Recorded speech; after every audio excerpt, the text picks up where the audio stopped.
Ce soir, avec l'aide du Seigneur, nous voulons poursuivre notre étude des livres historiques de la Bible.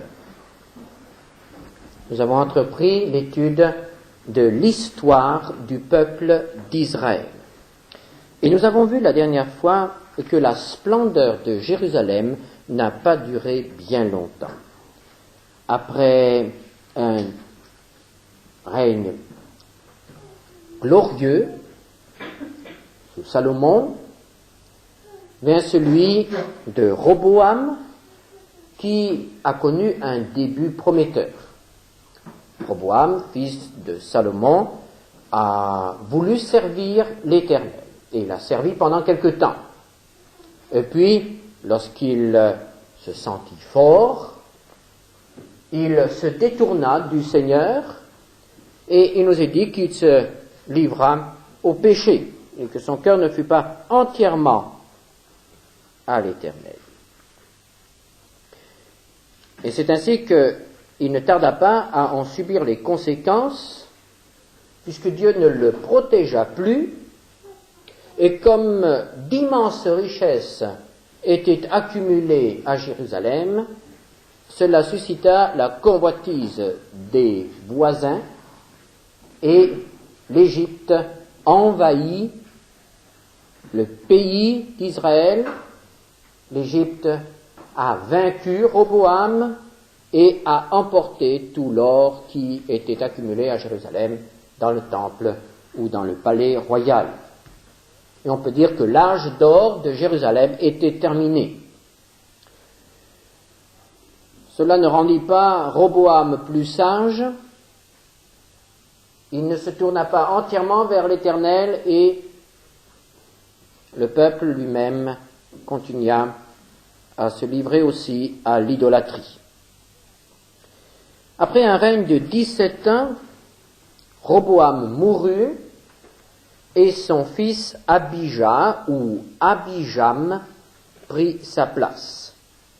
Et ce soir, nous voulons voir ce que la Bible nous dit de ce roi peu connu et les enseignements que nous pouvons tirer de ses expériences avec Dieu, et de ce que la Bible nous dit de son règne, de ce qui se passa sous son règne. Nous trouvons l'histoire d'Abijah dans le 2e livre des Chroniques, au chapitre 13, où nous lirons les 3 premiers versets. 2 Chroniques 13, versets 1 à 3. La 18e année du règne de Jéroboam, Abijah régna sur Juda. Il régna 3 ans à Jérusalem. Sa mère s'appelait Mikaja, fille d'Uriel de Gibéa. Il y eut guerre entre Abijah et Jéroboam. Abijah engagea les hostilités avec une armée de vaillants guerriers, 400 000 hommes d'élite, et Jéroboam se rangea en bataille contre lui avec 800 000 hommes d'élite, vaillants guerriers. Abijah n'était plus très jeune lorsqu'il accéda à la royauté. Et nous pouvons le voir d'après une réflexion qu'il fait dans un discours qu'il adresse au peuple d'Israël. Au verset 7 du chapitre 13, il dit « Roboam était jeune et craintif. » Et lorsque nous lisons au chapitre 12, verset 13, que Roboam avait 41 ans lorsqu'il devint roi, et qu'il est traité de jeune par son fils, cela nous fait penser que probablement Abijah, lorsqu'il devint roi, devait avoir quelques années de plus. Pas beaucoup, mais assez pour pouvoir traiter son père de jeune homme lorsqu'il accéda au trône. Donc Abijah n'était plus jeune. Abijah était un homme qui avait vieilli près du trône en attendant la succession. Et en attendant, lorsqu'on attend, on réfléchit, on se prépare. Et un homme de cet âge, lorsqu'il vient au pouvoir, peut avoir un programme de gouvernement. Il n'y avait pas de campagne électorale à ce moment-là, mais je suppose que s'il y en avait eu une, l'élément essentiel de la campagne électorale d'Abijah aurait été réunification du royaume, reconquête des territoires perdus. Et évidemment, Abijah avait ce grand dessein de réunifier le peuple d'Israël, comme au temps de Salomon, comme au temps de David, et de rendre au peuple de Dieu la gloire d'antan, l'unité d'autrefois. Alors, il ne faut pas s'étonner que, dès qu'il eut le pouvoir en main, il engagea les hostilités contre le royaume du Nord, gouverné par Jéroboam. Vous savez que ce royaume était composé de 10 tribus du peuple d'Israël, alors que le royaume du Sud n'était composé que de 2 tribus, plus les sacrificateurs et les Lévites. Et nous voyons qu'Abijah engagea les hostilités avec une armée impressionnante, puisqu'il s'agit ici de 400 000 hommes. Il y met toutes ses forces. Mais lorsqu'il se trouve en face de son ennemi, il s'aperçoit que Jéroboam aligne le double, 800 000 hommes. Peut-être le savait-il, mais en tout cas nous pouvons dire qu'Abijah ne manquait pas de courage. Et il n'a pas reculé lorsqu'il a vu cette multitude rassemblée devant lui. Mais Abijah, qui était probablement un guerrier moderne, a en tout cas employé un moyen qu'on ne méprise absolument pas aujourd'hui. Et ce moyen, c'est l'action psychologique. Autrement dit, la propagande. Et avant d'attaquer, Abijah a fait un grand discours. Un grand discours qui était adressé aux 10 tribus du Nord et au roi Jéroboam. Nous allons lire maintenant ce grand discours et nous allons l'analyser ensemble. 2 Chroniques 13, versets 4 à 12. Du haut du mont Tsémaraïm, qui fait partie de la montagne d'Éphraïm, Abijah se leva et dit : Écoutez-moi, Jéroboam et tout Israël. Ne devez-vous pas savoir que l'Éternel, le Dieu d'Israël, a donné pour toujours à David la royauté sur Israël, à lui et à ses fils, par une alliance inviolable ?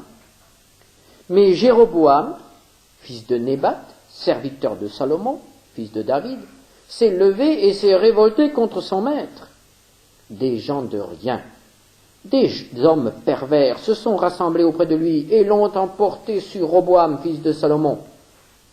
Roboam était jeune et craintif, et il manqua de force devant eux. Et maintenant, vous pensez triompher du royaume de l'Éternel qui est entre les mains des fils de David ? Et vous êtes une multitude nombreuse ? Et vous avez avec vous les veaux d'or que Jéroboam vous a fait pour Dieu ? N'avez-vous pas repoussé les sacrificateurs de l'Éternel, les fils d'Aaron et les Lévites, et ne vous êtes-vous pas fait des sacrificateurs comme les peuples des autres pays ? Quiconque venait avec un jeune taureau et 7 béliers, afin d'être consacré, devenait sacrificateur de ce qui n'est point Dieu, mais pour nous. L'Éternel est notre Dieu, et nous ne l'avons point abandonné. Les sacrificateurs au service de l'Éternel sont fils d'Aaron, et les Lévites remplissent leurs fonctions. nous offrant chaque matin et chaque soir des holocaustes à l'Éternel. Nous brûlons le parfum odoriféra. Nous mettons les pains de proposition sur la table pure. Et nous allumons chaque soir le chandelier d'or et ses lampes. Car nous observons les commandements de l'Éternel notre Dieu. Et vous, vous l'avez abandonné. Voici, Dieu et ses sacrificateurs sont avec nous, à notre tête, et nous avons les trompettes retentissantes pour les faire résonner contre vous. Enfants d'Israël, ne faites pas la guerre à l'Éternel, le Dieu de vos pères, car vous n'auriez aucun succès. Nous avons là un grand discours. Nous avons là un discours que nous pouvons analyser et qui est intéressant sous bien des aspects. Tout d'abord, l'aspect politique. Abijah rappelle aux 10 tribus du Nord que la royauté qui a été donnée par Dieu à David englobait tout le peuple, c'est-à-dire les 10 tribus. Et cette royauté, on peut vraiment l'appeler de droit divin. C'est-à-dire Dieu l'a donnée. Et il est dit, Dieu l'a donnée par une alliance inviolable. C'est-à-dire que Dieu s'est engagé à ce qu'un descendant de David soit roi. Et roi sur tout Israël.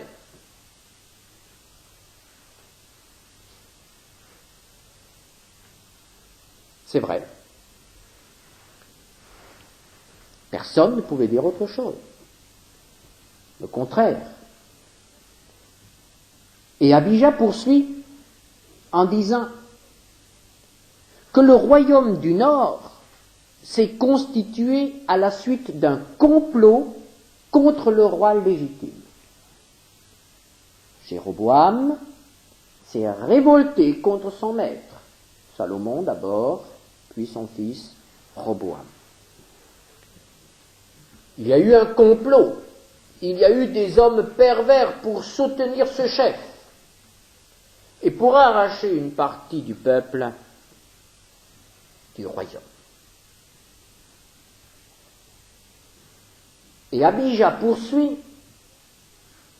en soulignant que ce schisme, ce deuxième royaume, n'a pu se maintenir que grâce à la faiblesse et à l'inaction du roi Roboam, son père.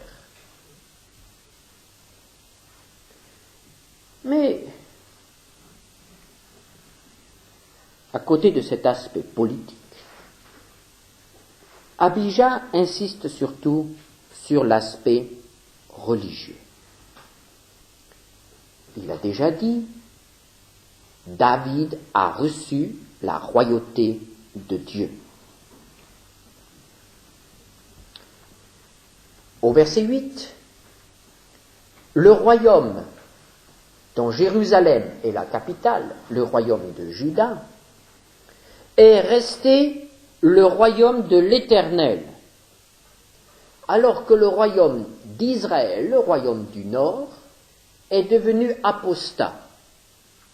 En effet, vous savez que pour maintenir l'unité de son peuple et pour garder son trône, Jéroboam a créé une nouvelle religion avec de nouveaux prêtres, de nouvelles fêtes, de nouveaux dieux dans son pays.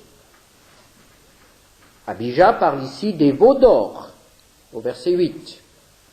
Il rappelle aussi la persécution qui s'est abattue sur les serviteurs de Dieu, qui ont été chassés, qui ont été privés de ressources et qui ont tout abandonné pour aller à Jérusalem où ils pouvaient encore servir Dieu. Au verset 11, Abijah rappelle que le culte de l'Éternel s'est maintenu à Jérusalem. Nous n'avons pas abandonné l'Éternel. Nous offrons chaque matin, chaque soir des holocaustes.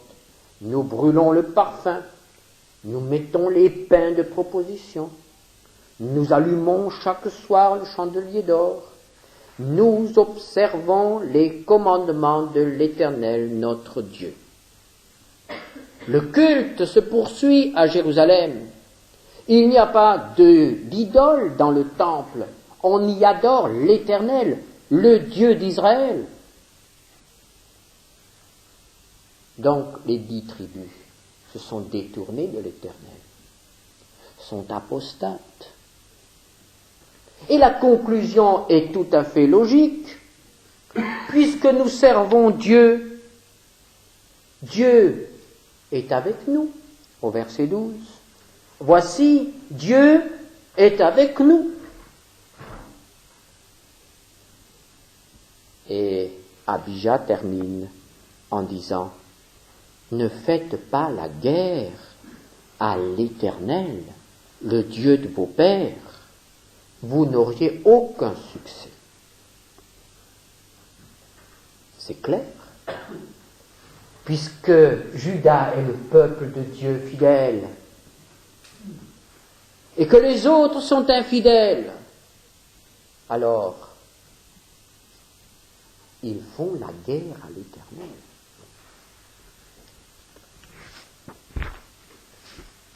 Mais nous avons là un beau discours. Mais qu'y a-t-il derrière ce discours? Qu'y a-t-il dans le cœur de ce roi? Cela ne paraît pas dans ce texte.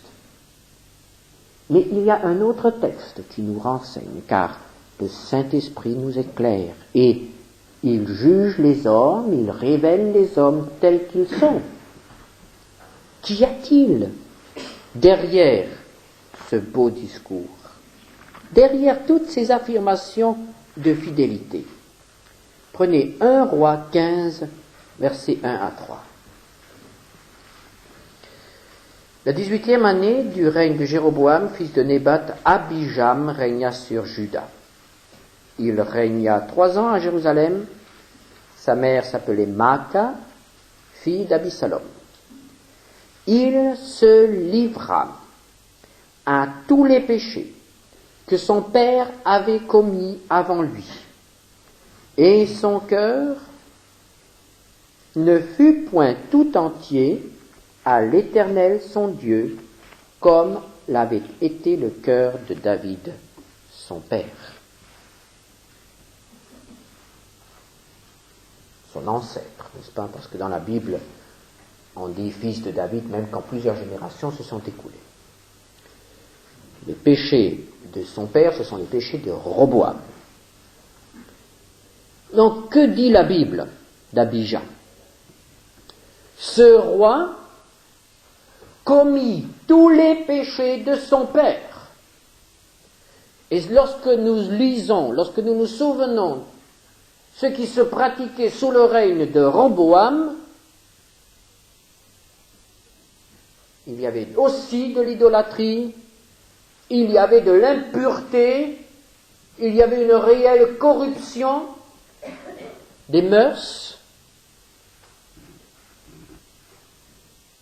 Et là, il est dit qu'Abijah pratiqua les mêmes péchés que son père. Et il est dit aussi que son cœur ne fut point tout entier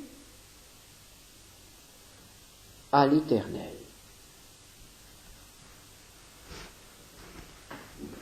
Voilà ce que le Saint-Esprit nous montre.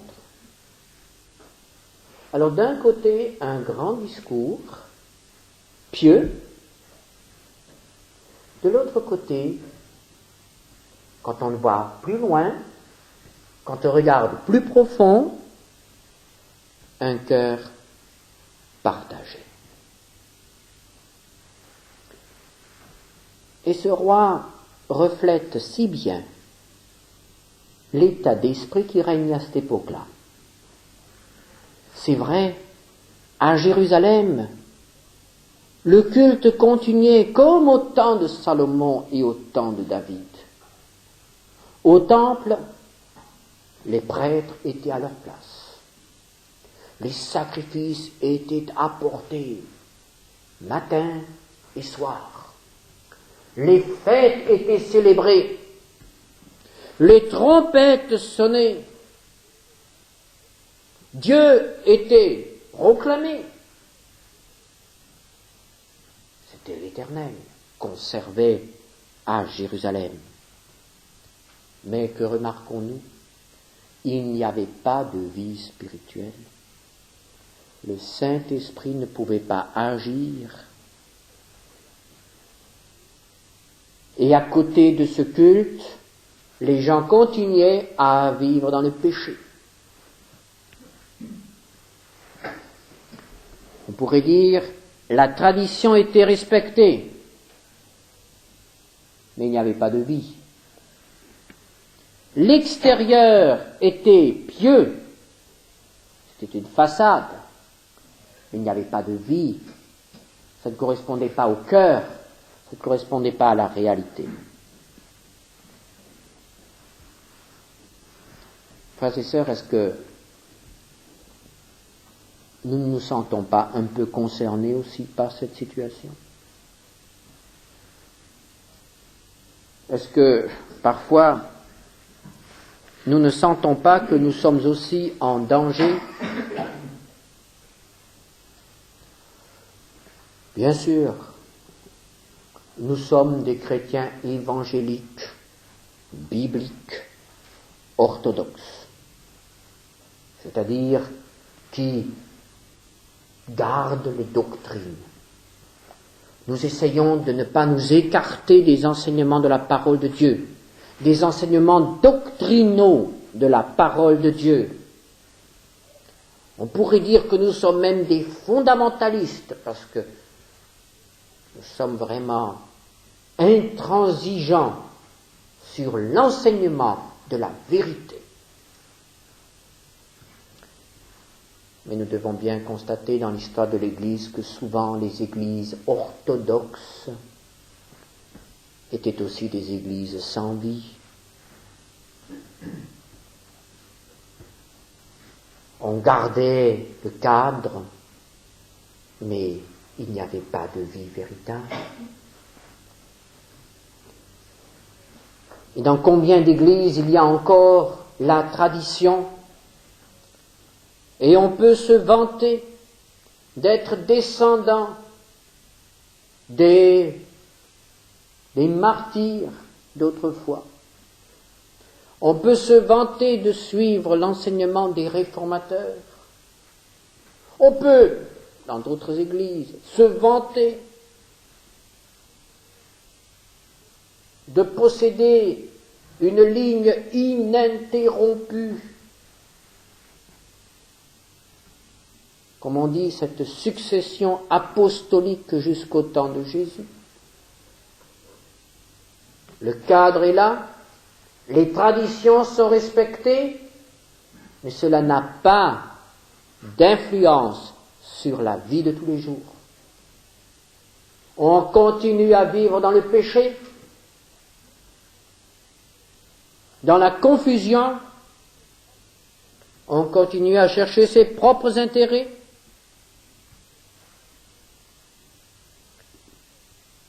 Les discours sont peut-être bibliques, mais est-ce que notre pratique, est-ce que notre vie est conforme aux enseignements de la parole de Dieu?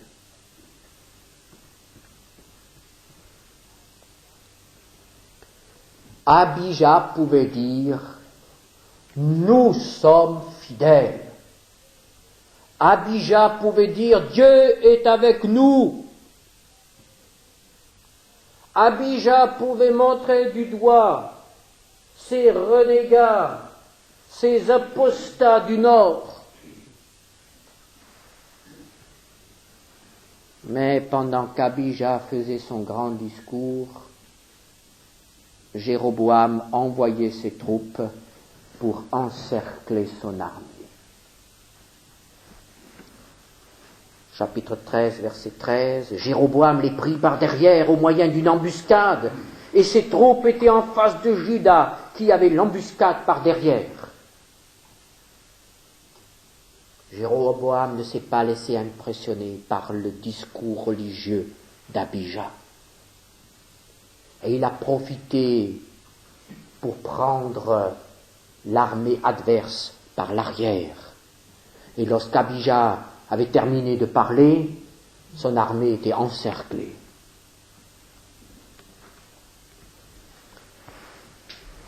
Et que se passe-t-il alors? Alors, l'armée de Juda est sans force. Et c'est bien là le test de la vie religieuse authentique. Nous pouvons parler, nous pouvons nous vanter de notre fidélité, mais lorsque l'adversaire attaque, est-ce que nous avons la force du Saint-Esprit pour lui résister? Est-ce que nous avons la force du Saint-Esprit pour résister à la tentation? Parce que l'ennemi ne parle pas, il agit. Et Satan se rit de tous les beaux discours des chrétiens, qui se vantent de leur fidélité. Et il sait très bien qu'il les aura à la première embuscade. La vie spirituelle se mesure à la capacité de résister à l'adversaire lorsqu'il attaque. Sommes-nous forts par la puissance du Saint-Esprit?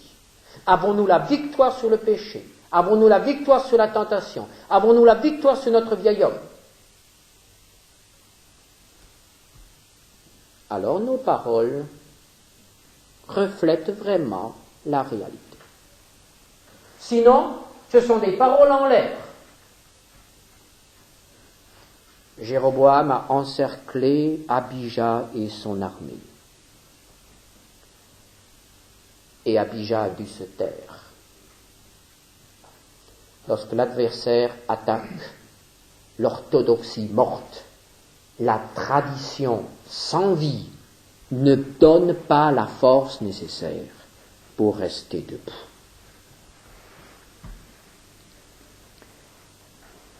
Ceux de Juda s'étant retournés, eurent à combattre devant et derrière.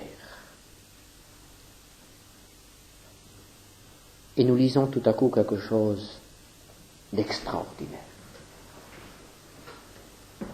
Ils crièrent à l'Éternel, et les sacrificateurs sonnèrent des trompettes. Les hommes de Juda poussèrent un cri de guerre. Et au cri de guerre des hommes de Juda, l'Éternel frappa Jéroboam, et tout Israël devant Abijah et Juda. Les enfants d'Israël s'enfuirent devant Juda, et Dieu les livra entre ses mains. Abijah et son peuple leur firent éprouver une grande défaite, et 500 000 hommes d'élite tombèrent morts parmi ceux d'Israël. Les enfants d'Israël furent humiliés en ce temps, et les enfants de Juda remportèrent la victoire parce qu'ils s'étaient appuyés sur l'Éternel, le Dieu de leur père. Abijah poursuivit Jéroboam et lui prit des villes, Béthel et les villes de son ressort, Jéchana et les villes de son ressort, et Éphron et les villes de son ressort. Jéroboam n'eut plus de force du temps d'Abijah, et l'Éternel le frappa, et il mourut.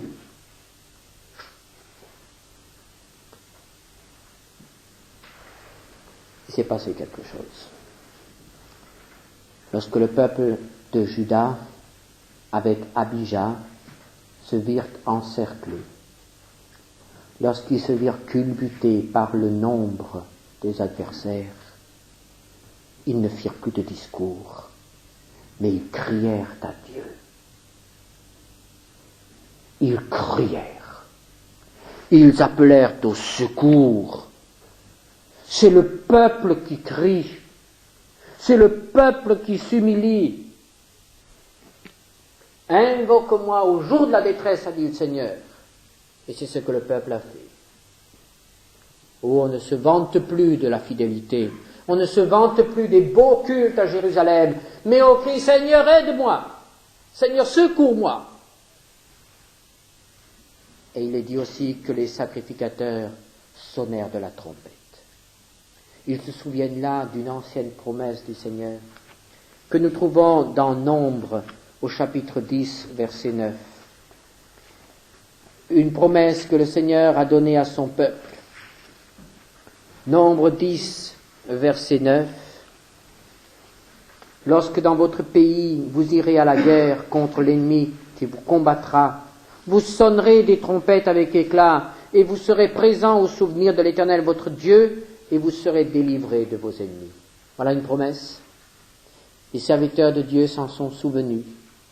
Ils ont sonné de la trompette et Dieu a tenu ses engagements. Invoque-moi et je te répondrai. Le peuple l'a invoqué. Les serviteurs de Dieu ont sonné de la trompette. Aujourd'hui, nous pourrions dire, l'Église s'est mise à prier.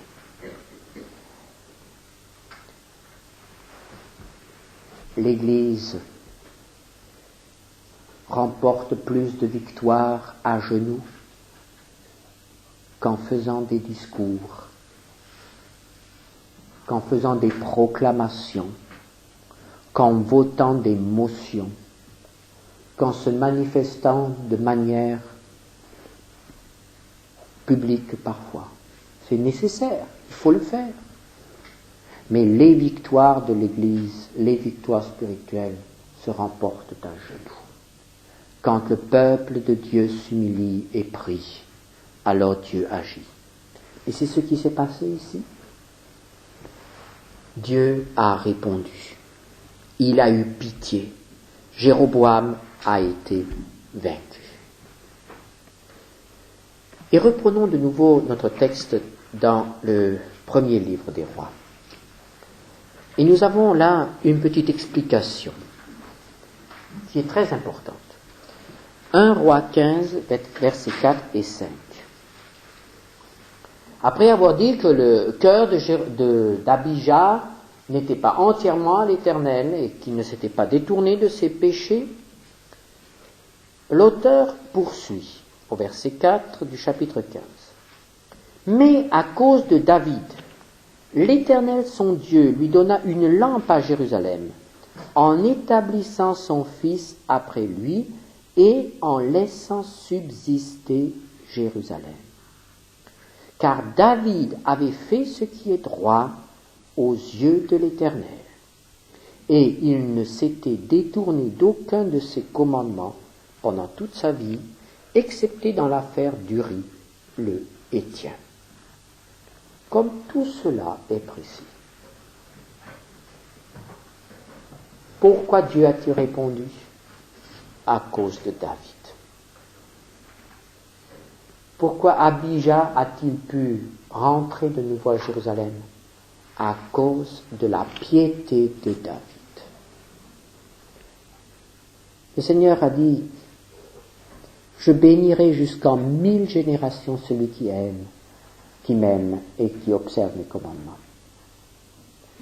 Frères et sœurs, si nous aimons le Seigneur, il y aura une bénédiction sur nos descendants. Et nous-mêmes, nous sommes probablement bénis aussi. Parce que, si ce ne sont nos parents ou nos grands-parents, peut-être dans notre famille, il y avait quelqu'un qui aimait le Seigneur. Il y a là une bénédiction que Dieu accorde. Il est dit à cause de David, Abijah fut sauvé, put subsister. Et nous? Oui, il y a peut-être une bénédiction qui vient d'un parent lointain, mais il y a quelque chose de bien plus précieux. Pour nous, lorsque nous crions à Dieu, dans notre péché, dans notre misère, Dieu est toujours prêt à répondre à cause de quelqu'un, que la Bible appelle le fils de David, Jésus de Nazareth. Jésus qui a été fidèle en toutes choses à la volonté de son Père. Jésus qui a aimé son Père jusqu'à donner sa vie. Et Jésus a dit que ceux qui lui font confiance, ceux qui le lui demandent, il les adopte comme ses enfants. Et c'est pourquoi lorsque nous crions à Dieu, Dieu, lorsqu'il nous répond, ne répond pas à cause de ce que nous avons fait autrefois, en bien ou en mal, mais à cause de Jésus, son Fils bien-aimé, qui nous aime aussi. Et la Bible nous dit dans Hébreux 7, verset 25, que Jésus peut sauver parfaitement ceux qui s'approchent de Dieu par lui, étant toujours vivant pour intercéder en leur faveur. Ayons donc recours à cette promesse. Approchons-nous de Dieu au nom de Jésus. Si nous ne sommes pas certains de notre salut, demandons-lui de nous sauver. Demandons-lui de changer notre cœur. Si nous ne sommes pas certains d'être pardonnés, demandons-lui pardon au nom de Jésus, à cause de Jésus. Et le Seigneur l'accordera. Le Seigneur répondra à cause de Jésus, parce qu'il est fidèle à sa promesse. Et si en tant que chrétiens, nous ressemblons à cet Abijah qui savait très bien faire des discours et qui savait faire la leçon aux autres, mais qui ne vivait pas selon ses paroles, est-ce que nous ne voulons pas demander au Seigneur de nous accorder la grâce de mettre fin à cette contradiction entre notre vie et nos paroles et de donner un cœur entier pour lui. Dieu regarde au cœur. Oh, que ce soir, il puisse trouver en chacun de nous un cœur qui l'aime et qui s'attache à lui entièrement. Amen.